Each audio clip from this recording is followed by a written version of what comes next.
Disruption का icon, self made billionaire जिसने Detroit को चैलेंज किया और रॉकेट्स स्पेस में भेजे। इलॉन मस्क इनोवेशन, एम्बिशन और लिमिट्स तोड़ने का नाम। लेकिन अगर वो स्टोरी जो हमें सुनाई गई अधूरी हो, अगर मस्क के रिस्क के पीछे की सच्चाई और कॉम्प्लेक्स हो और अनसेटलिंग भी, ये है इलॉन मस्क की असली कहानी। अपार्थाइड साउथ अफ्रीका के एमरल्ड माइंस से लेकर सिलिकॉन वैली की डिजिंग हाइट्स तक, हम उनके फॉर्च्यून और पावर के पीछे छुपे सच को उनकवर करेंगे। तैयार रहिए, जो कुछ आप जानते थे सब क्वेश्चन करने के लिए। एलन मस्क की कहानी किसी गराज में नहीं, बल्कि अपार्थाइड साउथ अफ्रीका के बीच में शुरू होती है। काफी वेल्थमैन पैदा हुए। उनके फादर एरल मस्क एक इंजीनियर और एंटरप्रेन्योर थे, जिनके पास में कंट्रोवर्सीज थे जुड़े हुए एमरल्ड माइनिंग से। एक ऐसा टाइम में जब ब्रूटल रेशियल सेग्रीगेशन था। इस प्रिविलेज्ड अपब्रिंगिंग ने इलॉन को ऐसे अपॉर्चुनिटीज दिए जो ज्यादातर साउथ अफ्रीकन के लिए अनइमेजिनेबल थे। एस्पायरिंग टेक एंटरप्रेन्योर्स की तो बात ही छोड़ो। Elite schools, access to capital और पावरफुल कनेक्शंस ने उनका रास्ता बनाया, बिल्कुल अलग उस स्क्रैपी अंडरडॉग इमेज से जो अक्सर दिखाया जाता है। क्या ये एक ऐसा यंग मैन था जो सिर्फ इनोवेशन से ड्रिवन था, या प्रिविलेज ने उसे ज्यादा बड़ा रोल प्ले किया जितना हुमेन बताया जाता है?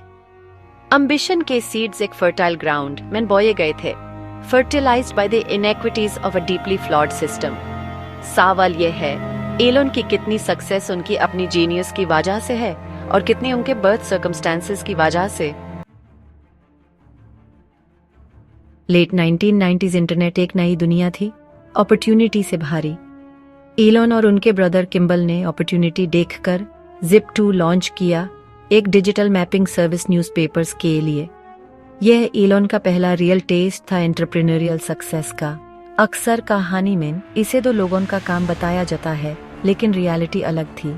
उनके फादर से फंडिंग और उनके प्रिविलेज्ड अपब्रिंगिंग से बने कनेक्शंस इनवैल्यूएबल साबित हुए। Zip2 की कंपनी को $300 मिलियन से ज्यादा में से लेने एलन को अमीरों की लिस्ट में डाल दिया। उनके $22 मिलियन शेयर ने उनके नेक्स्ट वेंचर के लिए कैपिटल दिया, यह प्रूव करते हुए कि टाइमिंग, कनेक्शंस और हाँ, एक अच्छा आइडिया तीनों पावरफुल होते हैं। लेकिन क्या यह एक विजनरी की कहानी थी या एक श्रूड बिजनेसमैन की जो मोमेंट का फायदा उठा रहा था? पेजन से बाहर एलन ने बैंकिंग में रेवोल्यूशन लेन का सोचा। X.com के साथ ये ऑनलाइन बैंक कन्फिनिटी के साथ मर्ज हो जाएगा। वो कंपनी जिसने एक्चुअली वो टेक्नोलॉजी डेवलप की जिसको आज हम पेपल के नाम से जानते हैं। लेकिन एलन की लीडरशिप क्लैशेस और कंट्रोवर्सी से भरी थी। उन्हें सीईओ के पोस्ट से हटा दिया गया और उनकी जगह ज्यादा मेजर्ड पीटर थील को ले आया गया। एक्साइल में भी एलन का पेपल में स्टेक एक सोने की खान साबित हुआ। ईबे ने जब 2002 में पेपाल को अक्वायर किया तो एलन को $180 मिलियन माइल। उन्होंने एक ऐसी कंपनी से इतना प्रॉफिट कमाया जिसको उन्होंने क्रिएट नहीं किया था और जिसको छोड़ने के लिए उन्हें मजबूर किया गया था। पेपाल की कहानी एक रिकरिंग पैटर्न दिखाती है। एलन की प्रॉमिसिंग वेंचर्स से जुड़ने की एबिलिटी, चाहे उनकी खुद की लीडरशिप अनसस्टेनेबल ही क्यों न हो। क्या यह लक था या एक कैलकुलेटेड स्ट्रेटजी?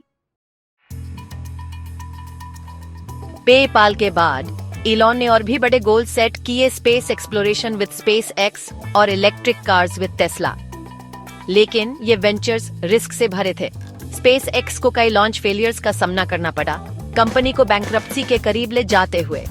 टेस्ला उधार, प्रोडक्शन डिलेज और बढ़ते कॉस्ट से जूझ रही थी। एलन ने अपना पूरा फॉर्चून दोनों कंपनीज को बचाने में लगा दिया। उन्हें लाइफलाइन मिली एक $1.6 बिलियन गवर्नमेंट कॉन्ट्रैक्ट के रूप में SpaceX के लिए। इस लाइफलाइन ने और इलेक्ट्रिक कार्स में बढ़ती पब्लिक इंटरेस्ट ने दोनों कंपनीज को सरवाइव करने में मदद की।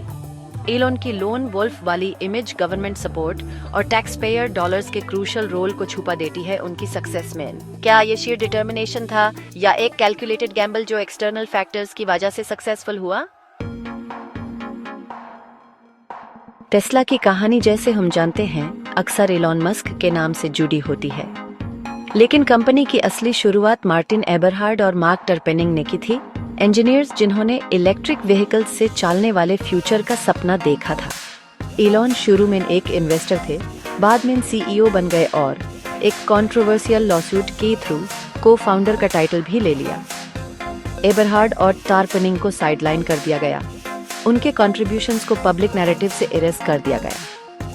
यह एपिसोड इलॉन के लीडरशिप स्टाइल और हिस्ट्री को अपनी इमेज बनाने के लिए रिराइट करने की उनकी विश के बारे में अनकंफर्टेबल क्वेश्चंस उठाता है। क्या ये एक विजनरी की निशानी है या एक रूथलेस ऑपरेटर की?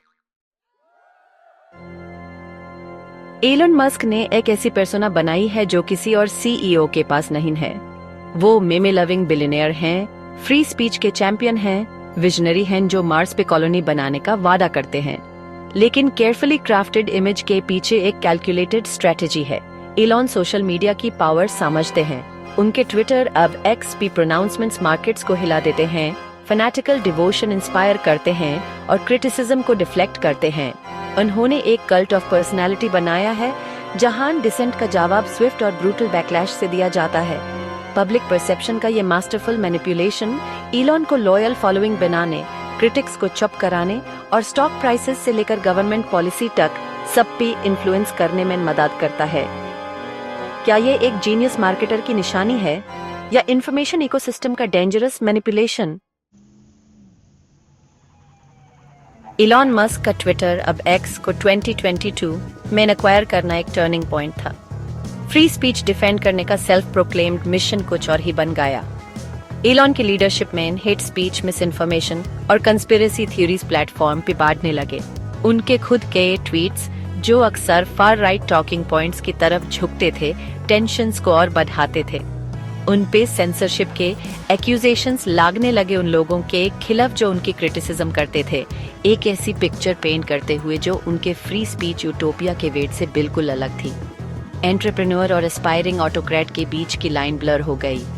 सोशल मीडिया में उनके आने से उन प्रिंसिपल्स के लिए उनकी डिसरिगार्ड दिखने लगी जिनके वो चैंपियन होने का दावा करते थे। क्या ये ऑनलाइन डिस्कोर्स का फ्यूचर है, controlled by billionaires with their own agendas? Elon Musk एक पैराडॉक्स है, एक ब्रिलियंट इनोवेटर, एक ruthless businessman, a champion of progress, a purveyor of division. उनकी कहानी एम्बिशन, वेल्थ और पावर की इंटॉक्सिकेटिंग अल्यूर की एक कॉशनरी टेल है। उन्होंने वो अचीव किया है जो कम लोग सोच भी सकते हैं, लेकिन उनका अरिसे कंट्रोवर्सी, एक्सप्लॉयटेशन और अन प्रिंसिपल्स के लिए डिसरिगार्ड से भरा हुआ है जिन्हें वो अपहोल्ड करने का दावा करते हैं। वो अपनी अपब्रिंगिंग का प्रोडक्ट हैं, शेप्ड बाय प्रिविलेज और driven by an insatiable hunger for more. तो जैसे हम एक ऐसे फ्यूचर के करीब हैं जो उनके विजन से शेप हो रहा है, हमें खुद से पूछना चाहिए, क्या एलन मस्क का फोर्स फॉर गुड है या a harbinger of a darker future? जवाब उनकी तरह ही एक एनिग्मा है।